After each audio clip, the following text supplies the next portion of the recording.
Hi guys, this is Pintu Verma और आज हम बात करने वाले हैं एक बड़ा ही मजेदार टॉपिक के ऊपर, जिस टॉपिक का नाम है कि अगर आप एफपीओ खरीदते हैं, अगर आप स्टॉक मार्केट में एफपीओ खरीदते हैं तो आप एफपीओ खरीदने के पहले कम से कम ये 7 चीज जरूर देख लें। अब आपने बोल रहे होंगे, आप सोच रहे होंगे कि ये एफपीओ क्या होता है। भैया बता रहे हैं ना, थोड़ी सी सब्र कर लो, बताते हैं, बड़ा ही मजा आएगा। चलो देखते हैं। एफपीओ जानने के पहले हम लोग समझेंगे आईपीओ। आईपीओ क्या होता है? तो आईपीओ कहने का मतलब होता है, आईपीओ होता है इनिशियल पब्लिक ऑफर।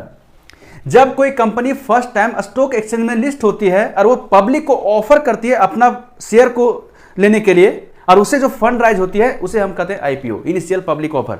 मतलब कि पब्लिक को फर्स्ट टाइम वो अपना शेयर ऑफर कर रही है, उसे हम कहते हैं इनिशियल पब्लिक ऑफर, आईपीओ। ठीक है, अब बात आती है एफपीओ, है ना। थोड़ा सा वर्ड नया लग रहा होगा लेकिन बड़ा ही मजेदार टॉपिक होने वाली है आज। एफपीओ करने का मतलब होता है फॉलो ऑन पब्लिक ऑफर। क्या होता है फॉलो ऑन पब्लिक ऑफर? इसका मतलब होता है कि जो कंपनी आईपीओ ऑलरेडी लॉन्च कर चुकी है, वो स्टॉक एक्सचेंज में लिस्ट है, उसके बाद भी वो चाहती है कि पब्लिक से फंड राइज करे, तो क्या करेगी? वो एफपीओ लॉन्च करेगी। क्लियर हो गया कंसेप्ट? जो कंपनी ऑलरेडी स्टॉक एक्सचेंज में लिस्ट किया हुआ है और वो फिर से चाहती है कि पब्लिक से अपना पैसा ले, तो क्या करेगी? आईपीओ ना लॉन्च करके वो एफपीओ लॉन्च करेगी, फॉलो ऑन पब्लिक ऑफर। ठीक है, तो यहां आपको क्लियर समझ में आ गया होगा कि एफपीओ क्या होता है।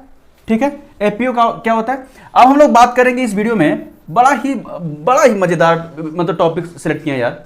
देखो, एफपीओ का पूरा हम लोग आज बात करने वाले हैं कि अगर कोई भी कंपनी का अभी रिसेंटली शायद ये वोडाफोन का एक आया हुआ है एफपीओ। आप चेक कर लेना गूगल में कि अभी रिसेंटली कौन कौन से एफपीओ आया हुआ है।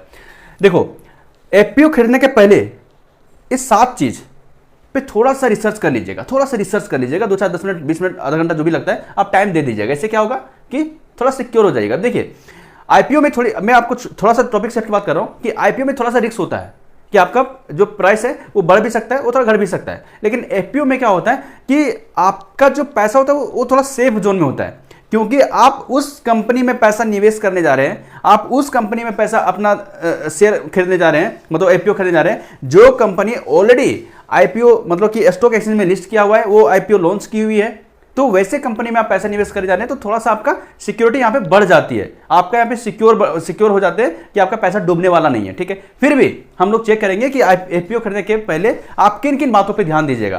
तो सबसे पहला देखिए कि कंपनी कौन से सेक्टर में काम कर रही है। बड़ा इंपॉर्टेंट चीज है कि पहला देखिए कि कंपनी कौन सी सेक्टर में काम कर रही है। वो जो सेक्टर में काम कर रही है वो अभी के लिए एडॉप्शन है, मतलब कि अभी के लिए एडॉप्ट कर रही है उसको पब्लिक। क्या आने वाला टाइम के लिए भी वो एडॉप्शन होगा, मतलब कि लोग उसको एक्सेप्ट करेंगे, पब्लिक एक्सेप्ट करेंगे। बहुत सारे ऐसे कंपनी है जिनको आप देखेंगे कि पहले कुछ सालों में उनका बहुत ही दबदबा था, मार्केट में अच्छा ग्रोथ चल रहा था, लेकिन अभी उसका नामो निशान नहीं है तो बहुत ही डाउन चला गया है। तो आप ये चीज देख लीजिए कि कंपनी जो सेक्टर में काम कर रही है वो सेक्टर क्या अभी इस टाइम में अच्छा मतलब एडॉप्शन है, उसका लोग एडॉप्ट कर रहे हैं, प्रोडक्ट यूज कर रहे हैं उसका, या तो फिर उसको एक्सेप्ट कर रहे हैं, या तो फिर आने वाला टाइम में कुछ दिनों में उसका क्या मतलब कि वो भी एक्सेप्ट करेगा लोग, उस तरह से काम कर रही है कंपनी, नहीं कर रही है। तो देख लीजिए कि कौन से सेक्टर में कंपनी काम कर रही है। ठीक है, दूसरा चीज देखिए कि कंपनी के पास टोटल एसेट कितना है। बड़ा अच्छा चीज है, एसेट कितना है। अगर कंपनी के पास एसेट ही नहीं होगा ज्यादा तो फिर क्या होगा? कंपनी के पास एसेट कितना है वो देख लीजिए। एसेट के साथ साथ आप ये देखिए कि डेब्ट कितना है, कंपनी के पास कर्ज कितनी है। ऐसा तो नहीं है कि आप मतलब कि एफपीओ लॉन्च करिए, कर्ज को हटाने के लिए, कर्ज को अपना मुक्त करने के लिए एफपीओ लॉन्च कर लिए। तो सबसे पहले देखिए कि कंपनी के पास कर्ज कितना है ना। कर्ज भी बहुत बड़ा मैटर करती है। तो कर्ज देखिए, सारा गूगल पे, ऐसा नहीं है कि आपको बहुत ज्यादा टाइम लगने वाला है, सारा गूगल पे अवेलेबल है। आप 10 मिनट 1 घंटा आधा घंटा टाइम लगाओगे, सारा कुछ सारा मिलने वाला है वहां पे आपको। ठीक है, चौथा मोस्ट इंपॉर्टेंट थिंग, प्रमोटर के पास कितना शेयर है। हाँ, ये क्या बोल दिया जी। देखो, प्रमोटर के पास कितना शेयर है। ऐसा तो नहीं है ना कि जिस बस में आप बैठे हैं उस बस का ड्राइवर और खलासी उतर गई है, फिर बस कहाँ जाएगी भैया? आप ही सोच लो, कौन गड्ढा में डूबेगी? डूबी जाएगी। देखो, प्रमोटर के पास कितना शेयर है। जो कंपनी, जो ऑर्गेनाइजेशन, अगर इसमें जो प्रमोटर्स लोग हैं, अगर वो ही अपना शेयर बेच रहे हैं, अपना बेच करके निकल रहे हैं, इसका मतलब है कि वो कंपनी बहुत ज़्यादा दिन तक ग्रोथ नहीं करने वाली है, बहुत ज़्यादा दिन तक वो चलने वाली नहीं है। इसलिए अपना प्रमोटर ही उस कंपनी का शेयर बेच करके वहां से निकलना चाह रहे हैं। तो ये भी देख लीजिए कि जो भी आप कंपनी का एफपीओ खरीदने जा रहे हैं, उस कंपनी में जो आपका प्रमोटर लोग हैं उनके पास कितना शेयर होल्डिंग है।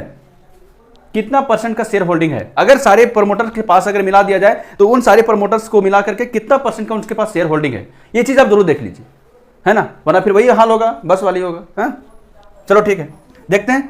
पांचवा, नेट प्रॉफिट। कंपनी का देखो, कंपनी प्रॉफिट दिखा रही है, मानते हैं, लेकिन कंपनी का पास नेट प्रॉफिट कितना आ रहा है। कंपनी प्रोडक्ट बेच रही है ना, तो प्रोडक्ट बिक रहा है या तो फिर मार्केट का रिवेन्यू, मतलब कि उस कंपनी का रिवेन्यू बढ़ रहा है। रिवेन्यू बढ़ना मोर इंपोर्टेंट नहीं है, बहुत ज्यादा इंपोर्टेंट नहीं है। इंपोर्टेंट है कि उस कंपनी में रिवेन्यू बढ़ने के साथ साथ उसका नेट प्रॉफिट कितना बढ़ रहा है।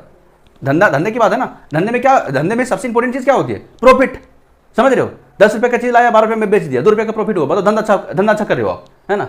अब 10 रुपए में लाए हैं, 15 रुपए में बेच दिए और 5 रुपए अपने मार्केटिंग में खर्च कर दिया, प्रॉफिट नाम का जीरो। क्या फायदा ऐसे बिजनेस का, कोई मतलब ही नहीं है ना। तो मतलब ये कि नेट प्रॉफिट कितना है। भैया आपके पास अगर प्रॉफिट आ ही नहीं रहा है तो फिर कंपनी का मतलब क्या है ना। तो नेट प्रॉफिट देख लीजिए। छठा देखिए, इन्वेस्टर को कितना रिटर्न दे रहा है, मतलब कि कुछ साल का निकालिए ना, ट्रैक रिकॉर्ड निकालिए, 3 साल का निकालिए, 5 साल का निकालिए, 7 साल का निकालिए, जितना भी कंपनी पुरानी है या तो फिर कंपनी नया है, मतलब जो भी है, आप देख लीजिए कि 2, 3 साल, 4 साल, 5 साल का उसका ट्रैक रिकॉर्ड पूरा निकालिए, पूरा स्टेटमेंट निकालिए ना उसका। देखिए कि कितना मंथली उसका रिटर्न कितना दे रहा है, उसका 6 महीना में रिटर्न कितना दे रहा है, साल का रिटर्न कितना दे रहा है, 3 साल का रिटर्न कितना दे रहा है, 5 साल का रिटर्न कितना दे रहा है, कितना उसको रिटर्न मिल रहा है। जो लोग पैसा लगाए हुए उस कंपनी में, आईपीओ में, या तो फिर उस कंपनी का शेयर जो खरीदे हुए, उस कंपनी का रिटर्न कितना मिल रहा है, वो चीज भी देख लीजिए आप। ठीक है, थोड़ा सा टाइम लगने वाला, ज्यादा नहीं लगने वाला आपके पास। सातवां इंपॉर्टेंट ये भी है, एक्सपेंशन। कंपनी की क्या प्लानिंग चल रही है, कंपनी कहां कहां पैसा अपना निवेश करने वाली है, कंपनी कौन कौन से सेक्टर में काम करने वाली है, कंपनी का क्या आने वाला टाइम में क्या उसका प्लानिंग है, क्या वो मार्केट को एडॉप्ट कर पाएगी आने वाला टाइम में, या फिर एडॉप्ट नहीं कर पाएगी, या फिर वो कुछ सिचुएट हो गई है कि अपने आप को बढ़ा नहीं पा रही है। तो कंपनी का एक्सपेंशन भी देखिए कि कंपनी क्या प्लानिंग कर रही है पूरी ओवरऑल में। अगर कंपनी अच्छा, देखो ये छोटा मोटा 2-4 10 हज़ार रुपये का अगर शेयर खरीदे हो तो इसमें कोई मतलब नहीं है, लेकिन अगर बड़ा शेयर खरीदने वाले, बड़ा एफपीओ खरीदने वाले हो ना, आप अच्छा इन्वेस्ट करने वाले, तो कुछ आपको टाइम देना पड़ेगा भैया। अगर नहीं दोगे तो कौन देगा आपका टाइम, है ना। तो टाइम देकर के कुछ प्लान कीजिए, देखिए सोचिए कि कंपनी का एक्सपेंशन कहाँ पे है, क्या करने वाली है, क्या प्लान चल रहा है, क्या उसका होने वाला, क्या वो नया चीज एडॉप्ट करने वाली है, कैसे वो अपने आप को ग्रोथ कर पाएगी वो, है ना। ये सारा कुछ देख लीजिए आप। और ये कुछ 7 इंपॉर्टेंट चीज बताया है, ऐसा नहीं कि सिर्फ 7 चीज देखना है आपको, और भी बहुत सारी चीज होती है, कुछ 2-4 पॉइंट और बच गया होगा, ठीक है। तो लेकिन इतना अगर आप देख लोगे तो आपका काम बन जाएगा, ठीक है। तो आज हम इस वीडियो में बात किए कि अगर आप कोई भी कंपनी का एफपीओ खरीदते हो, एफपीओ के बारे में मैंने बता दिया आपको कि क्या होता है एफपीओ, ठीक है। अगर कोई भी कंपनी का अगर एफपीओ खरीदते हो तो कम से कम इस 7 चीज पे देख लीजिए, समझ लीजिए क्या है क्या नहीं है, उसके बाद ही आप उस कंपनी का एफपीओ खरीदिए। आपका जो पैसा है वो सेफ रहेगा, सुरक्षित रहेगा और ज्यादा नुकसान नहीं होगा आपको, ठीक है। और लास्ट फाइनली आपको ये कहना चाहते हैं कि अगर ये वीडियो का कंटेंट आपको थोड़ी सी अच्छी लगी हो या तो फिर इन्फॉर्मेटिव लगी हो तो आप लोगों के साथ शेयर कीजिए, है ना, शेयर कीजिए, सब्सक्राइब कर लीजिए चैनल को, अगर फेसबुक में देख रहे हैं तो फॉलो कर लीजिए। और मिलते हैं अगले वीडियो में और भी अच्छे टॉपिक के साथ में, तब तक के लिए धन्यवाद।